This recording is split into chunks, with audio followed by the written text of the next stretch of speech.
Halo, nama saya Muhammad Ridwan dan di sini saya akan mengutip berita tentang kasus korupsi bansos yang terjadi di Indonesia pada akhir tahun 2020 lalu. Terlebih dahulu, mari kita simak cuplikan video berikut ini. KPK menetapkan Menteri Sosial Juliari Batubara dan 2 pejabat pembuat komitmen di Kemensos serta 2 pihak swasta sebagai tersangka kasus dugaan korupsi dana bantuan sosial COVID-19. Bermula dari pengadaan bansos penanganan COVID-19 berupa paket makanan pokok di Kemensos senilai 5,9 triliun rupiah, KPK mengungkap ada kesepakatan fee untuk sang menteri sebesar Rp10.000 per paket bantuan masyarakat. Nilai uang suap itu ditaksir mencapai 17 miliar rupiah. KPK pun menjerat Juliari dan 4 tersangka lain dengan pasal tentang suap, yakni pasal 12 huruf A dan B, serta pasal 11 Undang-Undang Tipikor. Menurut juru bicara KPK Ali Fikri, KPK masih membuka kemungkinan untuk melakukan penyelidikan terbuka dalam kasus ini, yang nantinya bisa saja berujung dengan penetapan pasal 2 ayat 2 Undang-Undang Tipikor yang ancamannya hukuman mati.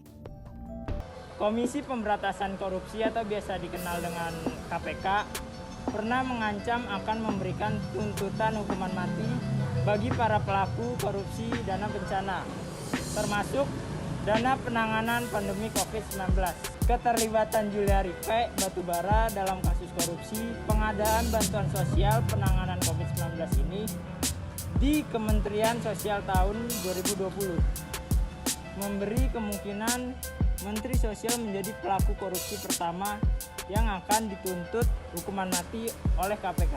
Firly mengaku bakal menindak tegas para pelaku tindak pidana korupsi dana penanganan bencana. Tak tanggung-tanggung, KPK akan menjatuhkan tuntutan hukuman mati bagi pelaku korupsi dana bencana, termasuk penanganan wabah virus corona atau COVID-19. Firly menjelaskan landasan utama dalam tuntutan tersebut yakni keselamatan rakyat merupakan hukum tertinggi. Untuk itu, ia mengingatkan jangan coba-coba untuk melakukan tindak pidana korupsi. Maka tidak ada pilihan lain, yaitu tuntutannya adalah pidana mati.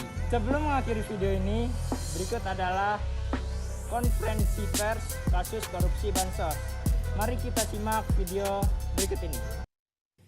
Kita paham bahwa di dalam ketentuan Undang-Undang 31 tahun 99 itu pasal 2 tentang pengadaan barang jasa, yaitu barang siapa yang telah melakukan suatu perbuatan dengan sengaja memperkaya diri atau orang lain dengan melawan hukum yang mengibaratkan untuk menguntungkan diri sendiri ataupun orang lain sehingga menimbulkan kerugian negara ataupun perekonomian negara.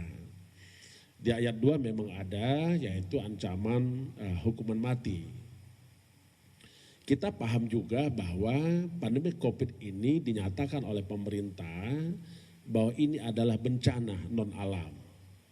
Sehingga tentu kita tidak berhenti sampai di sini.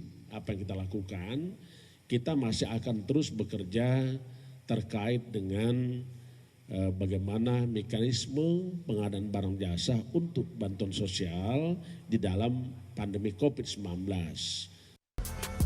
Menurut pandangan saya terkait berita tentang kasus korupsi bansos yang terjadi pada tanggal 6 Desember 2020 lalu sangat merugikan bagi masyarakat di Indonesia karena di situasi pandemi saat ini sangat dibutuhkannya bantuan sosial atau bansos dari pemerintah, terutama masyarakat di kalangan menengah ke bawah.